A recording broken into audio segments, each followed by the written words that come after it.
خلينا نروح للواقعة اللي تمت في محافظة الشرقية، حينما قامت طفلة أو يعني طالبة بالذهاب إلى المدرسة وهي ترتدي النقاب، فتم منعها من الإدارة من الدخول. الحقيقة أن الموضوع ده طول الوقت بيعمل مشاكل كتيرة، وطول الوقت في كلام كتير. الاتجاهين كانوا موجودين. اتجاه قال يعني قد تذهب الطالبة إلى المدرسة ومن حقها أن ترتدي الحجاب، لكن هترتدي النقاب كيف تتأكد إدارة المدرسة من أن الطالبة التي ترتدي الحجاب هي نفسها الطالبة اللي المفروض تذهب؟ لأن ده ربما يفتح الباب لتساؤلات حول هذا الأمر. البعض الآخر قال لك لا، دي حرية شخصية. هو أنتوا تسمحوا أن الناس تلبس اللي هي عايزاه بحرية تامة وتقولوا دي حرية، وما تيجي واحدة ترتدي نقاب تقولوا ليه ارتدت النقاب؟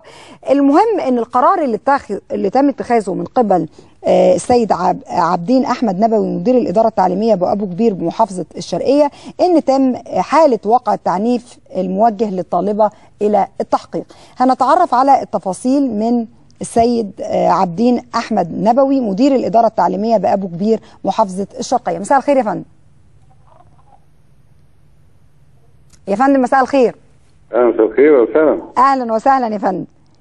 احنا عايزين نفهم الواقعة. هل حضرتك أحلت هذا الموجه إلى التحقيق لأنه منع الطالبة من الدخول إلى المدرسة لأنها ترتدي نقابا، أم لأنه لامها وعنفها على ارتداء النقاب؟ لأن الفرق كبير بين الاثنين.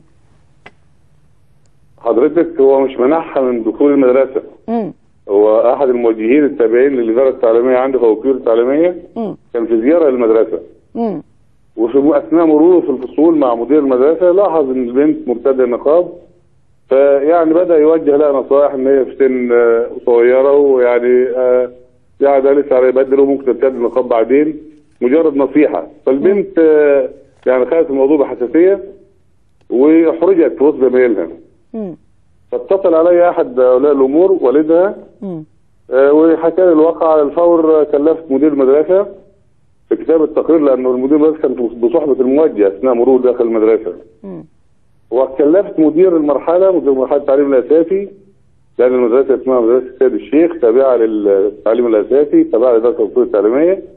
هي رأت المرحلة ومدير التعليم الإعدادي، فكلفت مدير التعليم الإعدادي بالنزول المدرسة فورا، وكتب تقرير، ومدير المدرسة كتب تقرير برضه، وجاء التقرير في الإدارة بعد الساعة 2، وحلت الموضوع للشؤون القانونية، لأن يعني ربما يكون في تجاوز أساء للبنت، فطبعا حلت الموضوع للشؤون القانونية عشان القانون ياخد. بس حضرتك بتقول إن هو كلمها بشكل هادئ يعني، وقال لها أنت لسه صغيرة، يعني مش لازم ترتدي النقاب وأنت جاية المدرسة، ممكن ترتديه بره. يعني حضرتك كنت بتقول إن لغته لم تكن عنيفة مع البنت. ده كلام مدير المدرسة ليا وكلامه في التقرير، بس كمان يعني مدير المدرسة أضاف إن البنت بكت، فلما بكت حست بالحرج يعني كده، من يعني تصدم إلى حرية تصدم إلى نصيحة، يعني هي نصيحة إنما أدت إلى بكاء البنت، فطبعا ده أحرجها، فطبعا ده ما ينفعش إن إحنا نسيء لحد، وطبعا الموضوع شؤون قانونية والمخطئ يجازى إن شاء الله. هي المشكله يا فندم في حكايه النقاب دي ان هي بتثير حاله من الجدل، زي ما انا قلت قبل ما حضرتك تتفضل معانا على الهواء. هي في وجهتين نظر، في وجهه نظر بتقول ان ما ينفعش بنت ترتدي النقاب لان هي داخله مدرسه، فلازم المدرسه تاكد ان هي دي الطالبه وان هي داخله بشكل، لان ممكن تحصل لا قدر الله مشاكل من ان حد يدخل وهو يرتدي النقاب وهو مش نفس الشخص.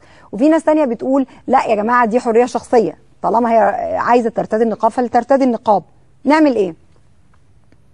تأكيد. هو أنا سألت المدير المدرسة في الحتة دي، قال يعني أنا أعرف البنت شخصيا. قلت لا، بس لا، المفروض إن هي البنت تدخل بنقاب، يبقى فيها أخصائي اجتماعي يتأكد من شخصيتها، في مدرسة معينة تتأكد من شخصيتها، عشان خاطر ممكن تحصل حاجات أو لا يحمل عقباه في بعض الأمور زي كده، حد يستغل المواقف.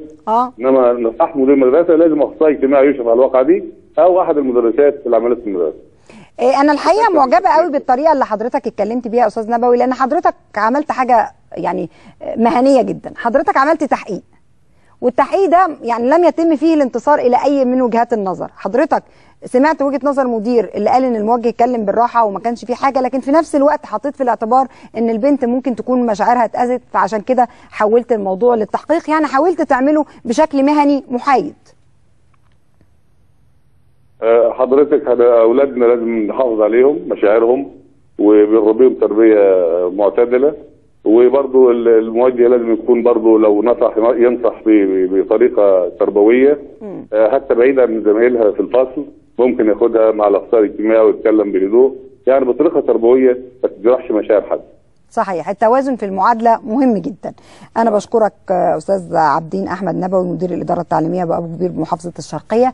سامعين حضراتكم الواقعه تمت بهذه التفاصيل وتمت المعالجه بهذه الطريقه، لكن طبعا كل واحد هياخدها بقى بالسكه زي ما قلت لحضراتكم، يعني اذا كان الاخوان هيشتغلوا عليها ويمنعونا الطريقه اللي هم خلاص يعني زهقنا منها.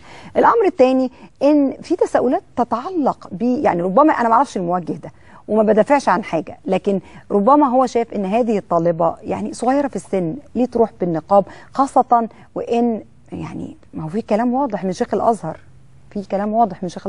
النقاب ليس فرض، ومع ذلك احترام ان البنت وعيلتها اختارت هذا الامر، وان البنت بكت لانها شعرت بالاحراج وسط زمايلها، ده دفع مدير الاداره التعليميه انه ايضا يحقق في الواقعه هل تم الحديث مع البنت بطريقه لا تجرح مشاعرها وباسلوب تربوي على حد وصفه، ولا بطريقه احرجت هذه الفتاه.